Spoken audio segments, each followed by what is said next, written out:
નમસ્તે વિદ્યાર્થી મિત્રો, આજે આપણે ધોરણ 11 એકાઉન્ટમાં ચેપ્ટર 1 એમાં હિસાબી પદ્ધતિના જે હેતુઓ છે તેના વિશે વાત કરશું. હિસાબી પદ્ધતિના હેતુ એટલે શું? તો હિસાબી પદ્ધતિ શા માટે રાખવામાં આવે છે, એનો કંઈ હેતુ, આપણે કોઈ પણ કાર્ય કરતા હોય છે તેનો કંઈ હેતુ હોય છે, ધ્યેય હોય છે, લક્ષ્ય હોય છે. તો આ રીતે હિસાબી પદ્ધતિના પણ અમુક હેતુઓ છે. સૌપ્રથમ છે કાયમી નોંધ. હિસાબી પદ્ધતિમાં વ્યવહારો અને બનાવોને લેખિત સ્વરૂપે નોંધવામાં આવે છે. આ નોંધો ચોપડાના સ્વરૂપે અથવા કોમ્પ્યુટરમાં કાયમી ધોરણે રાખવામાં આવે છે. હિસાબો શા માટે નોંધ કરવામાં આવે છે? તો હિસાબોની નોંધ એટલા માટે કરવામાં આવે છે કે આપણે એને કાયમ માટે સાચવી શકીએ. તો આ નોંધ ચોપડામાં પણ કરી શકાય, અને અત્યારે તો વર્તમાન સમયમાં કોમ્પ્યુટર આવી ગયા છે, તો આપણે કોમ્પ્યુટરમાં પણ એની નોંધ કરી શકીએ છીએ અને આપણે કાયમ માટે એને સાચવી પણ શકીએ છીએ. દરેક વ્યવહારની હિસાબી અસર જાણવા. ધંધાના દરેક વ્યવહારની નફા ઉપર શું અસર પડે છે, એનાથી આપણા ધંધાની આર્થિક સ્થિતિમાં શું ફેર પડે, એના અંગે જાણકારી મેળવવા માટે પણ આપણે વ્યવહારને અસર કરતા હોય છે. અસર કરતા પરિબળોની જાણકારી. ધંધાના નફા કે નુકસાનને અસર કરતા પરિબળો. દાખલા તરીકે, કેવો વ્યવહાર એવો છે જે ધંધાના નફાને અસર કરે છે, કયા એવા વ્યવહારો છે ધંધાને નુકસાન આપે છે, આ બધું જાણકારી મેળવવા. હિસાબો તૈયાર કરવાનો હેતુ એ માટે અગત્યની ભૂમિકા ભજવે છે. કરવેરાની જવાબદારી નક્કી કરવા. હવે કોઈ પણ વેપારી છે જે ધંધો કરતો હોય, એણે પોતાના હિસાબો વરસ દિવસ થાય એટલે આવક અને જાવકનું ખાતું મેળવી અને એને જોવું પડે કે કેટલી આવક થઈ છે, કેટલી જાવક થઈ છે, કેટલો એને નફો થયો છે. અને આ નફાનો અંદાજ મળ્યા પછી એણે ટેક્સ ભરવો પડે છે, એને કહીશું કરવેરા. તો સામાન્ય રીતે કરવેરા ભરવાની જે જવાબદારી છે એ કોના ઉપર છે? તો કે તમે જેટલો ધંધાનો હિસાબ બતાવશો, દાખલા તરીકે તમારી આવક છે એમાં તમારી જાવક બાદ કરીને જેટલો તમે નફો બતાવશો, જેટલી તમારી કમાણી બતાવશો, એ પ્રમાણે તમારે એના ઉપર કરવેરા એટલે કે ટેક્સ ભરવાનો થાય છે. કરવેરાનું પ્રમાણ કર ભરનારની આવકના આધારે નક્કી થાય છે. કરવેરાનું પ્રમાણ કોના આધારે નક્કી થશે? તો કે કરવેરાનું પ્રમાણ કર ભરનારની આવકના આધારે નક્કી થાય. એની કેટલી આવક છે એના આધારે એનો કર નક્કી થાય છે. તેથી હિસાબો તૈયાર કરવાનો હેતુ કરવેરાની જવાબદારી નક્કી કરવાનો પણ છે. પછી છે દેવાનું પ્રમાણ જાણવા. ધંધામાં ઘણીવાર વ્યક્તિ દ્વારા રોકડના બદલે ઉધાર વ્યવહારો પણ કરવામાં આવ્યા હોય છે, બરાબર. દાખલા તરીકે આપણે બધા વ્યવહારો રોકડથી ન કર્યા હોય, પણ અમુક સમયે આપણી પાસે નાણાંની તંગી હોય અથવા નાણાં ઓછા હોય, તો આપણે જથ્થાબંધ વેપારીઓ પાસેથી, બરાબર, ઉત્પાદકો પાસેથી જે માલની ખરીદી કરી હોય એ રોકડેથી ન પણ કરી હોય અને શાખ ઉપર એટલે કે ઉધાર કરેલી હોય કે પછી પૈસા આપવાની શરતે કરેલી હોય, પણ આપણે ભવિષ્યમાં તો ચૂકવવા પડશે ને. અત્યારે આપણી પાસે નાણાં નથી, પણ આપણે જ્યારે એની પાસે ખરીદી કરી છે ત્યારે આપણે કીધું હશે ને કે 2 મહિનામાં ચૂકવી દઈશું, 4 મહિનામાં ચૂકવી દઈશું, ક્યારે ચૂકવશું, ટૂંકમાં આપણે એને જાણ કરેલી હશે. તો આ જે ભવિષ્યમાં ચૂકવણી કરવાની છે તે જ્યાં સુધી ચૂકવણી કરવામાં ન આવે ત્યાં સુધી આપણે એને દેવું કહીશું કે આપણી ઉપર દેવું છે. આપણે કોઈ પાસે ઉછીના લીધા હોય તો આપણે એમ કહીએ ને મારી ઉપર આટલાનું દેવું છે, આટલાનું દેવું છે. તો આ પણ એવું જ છે કે તમે કોઈ પણ વસ્તુની ખરીદી કરી છે પણ તમે એને રોકડ ચૂકવી નથી, તો જ્યાં સુધી તમે એના પૈસા ન ચૂકવી દો ત્યાં સુધી તમારી ઉપર એ દેવું રહેશે. તો વર્ષના અંતે તમારે જાણવું પણ પડશે કે તમારા ઉપર દેવું કેટલું છે, બરાબર. તમે માત્ર ને માત્ર તમારી આવકનો અંદાજ કાઢો અને તમારી ઉપર જે દેવું છે એનો કોઈ હિસાબ ન કરો તો સાચી આવકનો ખ્યાલ મળતો નથી. તો તમારે અહીંયા તમારી જેટલું દેવું છે એનો પણ ખ્યાલ મેળવવો પડશે. તમારી પાસે આવક કેટલી છે ને તમારી ઉપર દેવું કેટલું છે, તો આ હિસાબો દ્વારા જ જાણી શકાશે. હિસાબો કરેલા હશે, લખેલા હશે તો તમે જાણી શકશો, બાકી તમે જાણી શકશો નહીં. લેણાનું પ્રમાણ જાણવા. હવે જેવી રીતે તમે ઉધાર ખરીદી કરીને આવો છો તેવી રીતે ઘણીવાર તમારી પાસે આવનાર જે ગ્રાહક છે એ પણ તમારી પાસેથી રોકડેથી ખરીદી કરીને ન ગયો હોય, પણ ઘણીવાર અમુક રકમ બાકી રાખીને ગયો હોય. તો આ રકમ જે બાકી રાખેલી છે એ તમને મળશે તો ખરી ને ભવિષ્યમાં. તો જ્યાં સુધી તમને એ રકમ ન મળે ત્યાં સુધી તમારે એ ચોપડામાં લેણા તરીકે દર્શાવવાની છે. તમારે જેને કોઈને દેવાના છે એ દેવું અને તમારે કોઈ પાસેથી લેવાના બાકી છે એને લેણું કહેવામાં આવશે. અને આ કેટલું લેણું છે અને કેટલું દેવું છે એ આપણને ક્યારે ખબર પડશે? જ્યારે આપણે હિસાબો લખેલા હશે, હિસાબોની નોંધ કરેલી હશે ત્યારે જ આપણને ખબર પડશે. ધંધાની નફાકારકતા માપવા. હિસાબનો મહત્વનો જો ઉદ્દેશ હોય ને તો ધંધાનો નફો જાણવા, કે વાસ્તવમાં ધંધાને નફો કેટલો થયો છે. નુકસાન તો નથી થયું ને, અને થયું છે તો કેટલું થયું છે, અથવા નફો થયો છે તો કેટલો થયો છે. કોઈ પણ ધંધો સ્ટાર્ટ કરવામાં આવે છે તો એનો મહત્વનો જે ઉદ્દેશ હોય ને, હેતુ હોય ને, તે હંમેશા નફો કમાવાનો હોય છે. કોઈ વ્યક્તિ એવું ઈચ્છતી નથી કે હું ધંધો ચાલુ કરું અને મને ખોટનો અહેસાસ થાય, ખોટનો અનુભવ થાય. એનો મહત્વનો ઉદ્દેશ શું હશે કે હું ધંધો ચાલુ કરું અને મને વધુ ને વધુ નફો થાય. ધંધાની આર્થિક સ્થિતિ જાણવા. વર્ષના અંતે ધંધાના દેવા કેટલા છે, મિલકતો કેટલી છે, લેણા કેટલા છે. હિસાબી પદ્ધતિના આધારે તૈયાર કરેલા હિસાબોમાં જ આપણને ખ્યાલ આવશે. મિલકતો અને લેણાનું પ્રમાણ દેવા કરતાં વધારે હોય તો આર્થિક સ્થિતિ સારી છે. ટૂંકમાં આપણે જેટલા દેવાના છે, જેટલું આપણી ઉપર દેવું છે, જેટલા આપણે બીજા કોઈને દેવાના છે, એના કરતાં આપણે બીજા પાસેથી જે લેવાના છે, આપણું જે લેણું છે એ વધારે હોય તો એનો મતલબ એ થયો કે દેવા કરતાં લેણાના વધારે છે, એટલે આપણી સ્થિતિ સારી છે. આર્થિક સ્થિતિ, નાણાંની દ્રષ્ટિએ સ્થિતિ સારી છે. અને એનાથી વિરુદ્ધ શું, તો કે જેટલા આપણે દેવાના છે એના કરતાં જે લેવાના છે ઓછા હશે, એનો મતલબ કે પૈસા આવવાના ઓછા છે પણ જવાના વધારે છે, તો આપણી આર્થિક સ્થિતિ સારી નથી એમ આપણે કહી શકીએ. ભૂલો અને છેતરપિંડી શોધવા અને રોકવા. હિસાબો રાખવાનો મહત્વનો હેતુ એ પણ છે કે તમે ભૂલો શોધી શકશો, છેતરપિંડી અટકાવી શકશો. નાણાકીય ભૂલો અથવા ગુનાઓ અંગેની જાણકારી તૈયાર થયેલ હિસાબી પદ્ધતિના આધારે તમે મેળવી શકશો. આવી કોઈ પણ અનિચ્છનીય ઘટનાઓને રોકવામાં હિસાબી પદ્ધતિ મદદરૂપ થાય છે. હિસાબી પદ્ધતિ પરોક્ષ રીતે અંકુશ રાખે છે. હિસાબી પદ્ધતિનો ઉપયોગ ઉપર જણાવેલ હેતુઓસર કરવામાં આવે છે. હિસાબી પદ્ધતિના અસ્તિત્વ અને ઉપયોગના કારણે ઘણા ફાયદાઓ થતા હોય છે. હિસાબી પદ્ધતિના કારણે શું ફાયદા થાય છે તે આપણે જોઈએ. હિસાબી પદ્ધતિ રાખવાથી થતા ફાયદાઓ. હિસાબી પદ્ધતિને સામાજિક વિજ્ઞાન કહેવામાં આવ્યું છે. વિજ્ઞાન શા માટે કહેવામાં આવ્યું એ આપણે આગળ ચર્ચા કરી કે હિસાબી પદ્ધતિ એમનેમ લખાતી નથી. હિસાબોને લખવા માટે તમારે યોગ્ય નિયમો અને સિદ્ધાંતોનો ઉપયોગ કરવો પડે છે, અને સિદ્ધાંતોથી નામું લખાતું હોવાથી, નામું એટલે હિસાબો, સિદ્ધાંતોથી નામું હિસાબો લખાતા હોવાથી બરોબર એને વિજ્ઞાન કહેવાયું છે. આ વિજ્ઞાનનો સમગ્ર વિશ્વમાં ઉપયોગ થાય છે. એની ઉપયોગિતા જ તેના ફાયદા દર્શાવે છે. હિસાબી માહિતીની ઉપલબ્ધતા. ધંધાનો માલિક છે હિસાબી માહિતી તૈયાર કરે છે, એટલે કે જે હિસાબો લખે છે, શા માટે લખે છે, તો કે જો જ્યારે પણ એને જરૂર પડે ત્યારે તે વ્યક્તિ આ જે હિસાબો લખ્યા છે એના પરથી ભવિષ્યમાં ધંધો કેવી રીતે કરવો, અને ભૂતકાળમાં એને નફાનો અનુભવ થયો હતો, ખોટનો અનુભવ થયો હતો, કયું વર્ષ એના માટે બેસ્ટ હતું, અને એના જે કહી શકીએ કે રોકાણકારો, પક્ષકારો અથવા ગ્રાહકો એને એના ધંધા વિશેની માહિતી આપવા, ઘણા બધા કારણોસર એને હિસાબી માહિતી ઉપયોગી થશે. અને બીજું, ઘણીવાર એને જરૂર પડે અને બેંકમાંથી લોન લેવી હોય તો બેંક એની સદ્ધરતાની ખાતરી કરશે કે લોન એમને આપી દેશે નહીં, પણ જો એ પોતાના જૂના હિસાબો બતાવશે અને કહેશે કે દર વર્ષે મારી કંપની સતત નફો જ કરતી થઈ છે, પરંતુ આ એકાદું વર્ષ એવું નબળું છે જેને કારણે મારે લોનની જરૂરિયાત ઊભી થઈ છે, તો બેંકને ખ્યાલ આવશે કે ના, આ કંપની તો સદ્ધર છે, એટલે બેંકમાં એ માહિતી આપશે, એટલે તરત એને ધંધાની સારી સ્થિતિ હોવાથી લોન મળી શકશે. નફાકારકતા જાણવા. ધંધામાં કેટલો લાભ થયો છે, કેટલું નુકસાન થયું છે, આ માહિતી પણ નફા નુકસાન ખાતા ઉપરથી મેળવી શકાય છે. પછી ત્રીજું છે આર્થિક સ્થિતિ જાણવા.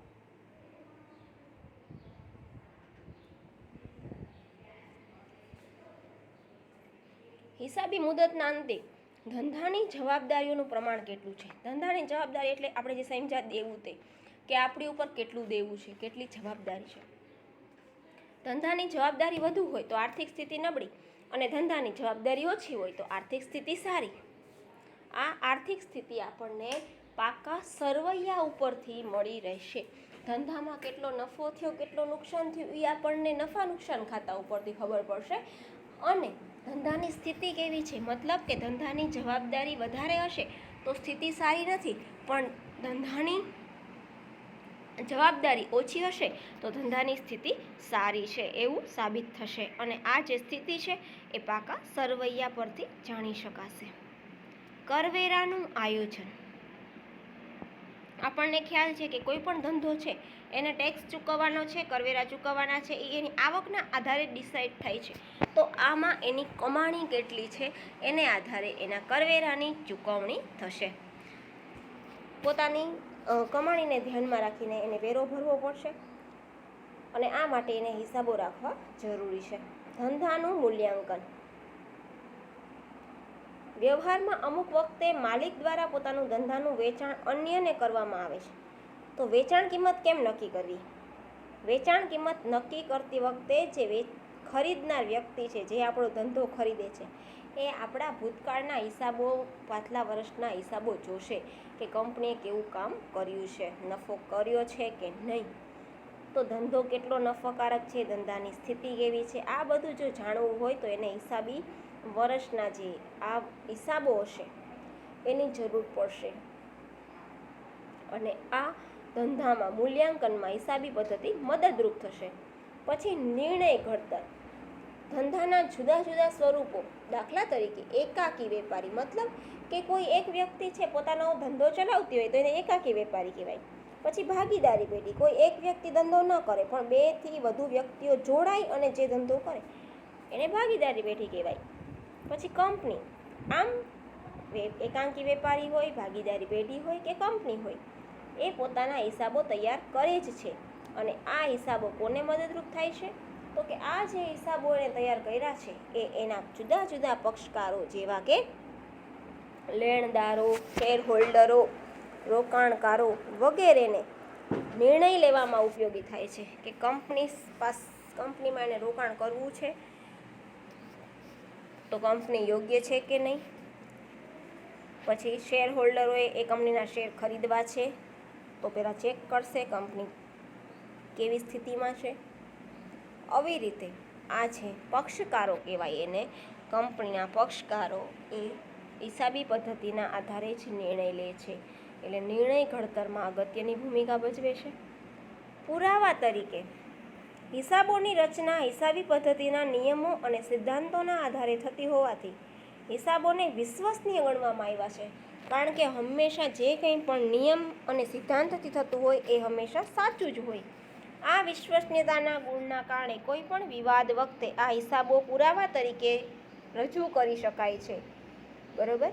દાખલા તરીકે ભાગીદારી પેઢી ચાલતી હોય અને ભાગીદારો વચ્ચે કંઈ વિવાદ ઊભો થયો, બરાબર, કોઈ ભાગીદારે બીજા ભાગીદાર ઉપર આક્ષેપ કર્યો, ત્યારે તમે જૂના જે તમારા લખેલા હિસાબો હશે તે જે વર્ષના હિસાબોને કારણે ભાગીદારો વચ્ચે ઝઘડો થયો હોય તે હિસાબો રજૂ કરી અને તમે એને પુરાવા તરીકે રજૂ કરી અને સમાધાન કરી શકો છો, ન્યાય મેળવી શકો છો. ભૂતકાળની કામગીરી સાથે તુલના.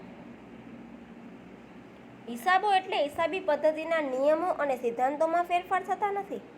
આ કારણોસર ધંધાની વર્તમાન કામગીરી એટલે કે નફાકારકતા કે આર્થિક સ્થિતિને ભૂતકાળની કામગીરી સાથે સરખામણી કરી અને ધંધાના વિકાસ અંગેની જાણકારી પણ હાંસલ કરી શકાય છે. ગયા વર્ષે નફો થયો હોય તો આપણે કઈ રીતે કાર્ય કર્યું હતું એમાંથી નક્કી કરી અને આગલે વર્ષે વધુ નફો કરવા માટે, એનાથી સારું કાર્ય કરવા માટે પણ આપણે ભૂતકાળના હિસાબો જોઈ શકીએ છીએ. ભૂતકાળની કામગીરી કેવી હતી અને વર્તમાનની કામગીરી કેવી છે એની સરખામણી કરવા માટે પણ આપણે હિસાબો જોઈ શકીએ છીએ. જો વિકાસ આગલા વર્ષ કરતાં ઓછો થયો હોય અથવા આપણે જેટલી અપેક્ષા હોય એના કરતાં આપણને એટલો વિકાસ ન થયો, એટલો નફો ન થયો, તો ભવિષ્યમાં આ પાછી ભૂલ ન થાય એ માટે પણ આપણે આયોજન કરી શકીએ છીએ. અને હિસાબો રાખવાથી આપણે આપણા જે હરીફો છે એના હિસાબો અને આપણા હિસાબોની પણ તુલના કરી શકીએ છીએ કે હરીફ કંપની છે આપણાથી આગળ શા માટે છે, એના હિસાબોમાં ને આપણા હિસાબોમાં કઈ રીતે તફાવત છે તેની તુલના પણ થઈ શકે છે.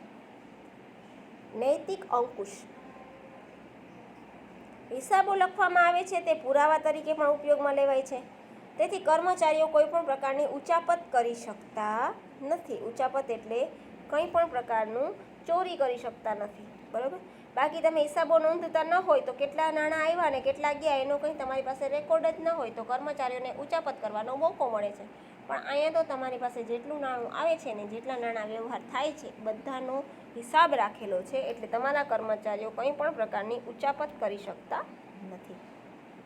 એટલે તમે નૈતિક અંકુશ રાખી શકો છો. સુધારાત્મક પગલાં.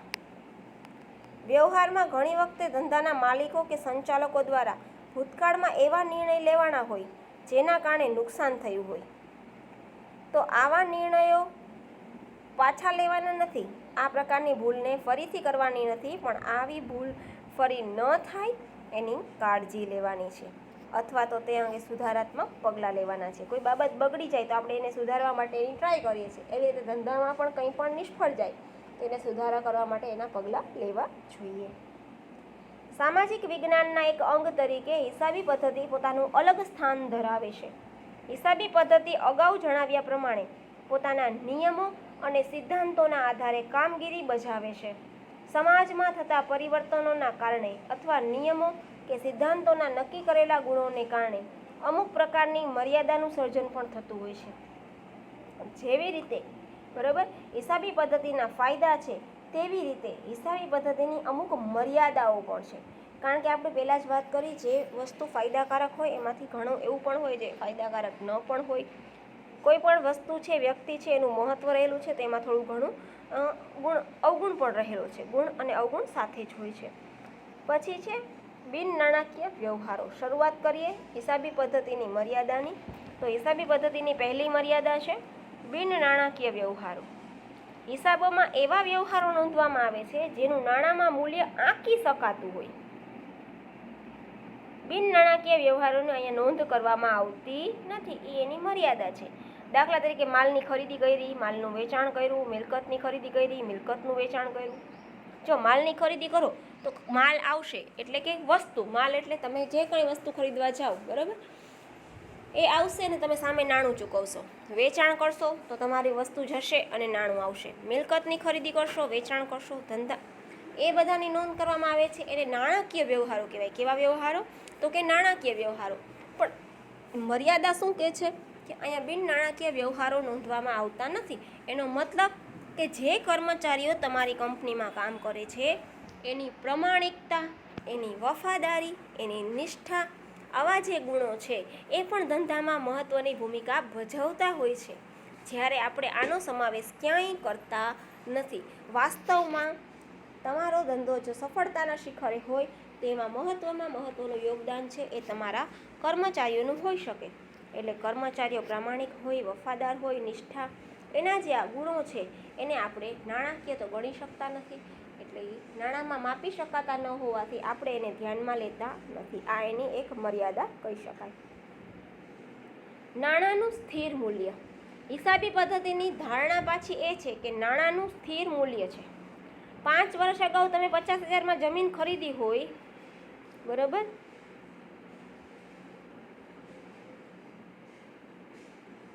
હવે 50,000માં ખરીદવામાં આવેલી જે મિલકત છે એની તમારે પુનઃ સ્થાપના કરવી હોય તો ફુગાવો એટલે શું? સતત ભાવ વધારો. તો ફુગાવો થશે, સતત ભાવ વધે જ છે, આપણને ખ્યાલ છે. તો એને કારણે તમે એવી જ પ્રકારની મિલકત 50,000માં તો મળશે જ નહીં, કારણ કે એવી મિલકત પાછી ખરીદવા જશો તો સ્વાભાવિક છે એ 50,000 કરતાં વધારે રકમ ચૂકવવી પડશે. હિસાબી પદ્ધતિ ધારણા કરે છે કે નાણાંનું મૂલ્ય સ્થિર છે, પણ વાસ્તવમાં શક્ય નથી. નાણાંનું મૂલ્ય ક્યારેય સ્થિર નથી, એટલે એને મર્યાદા કહેવામાં આવી છે. ઐતિહાસિક વ્યવહારોને બનાવો.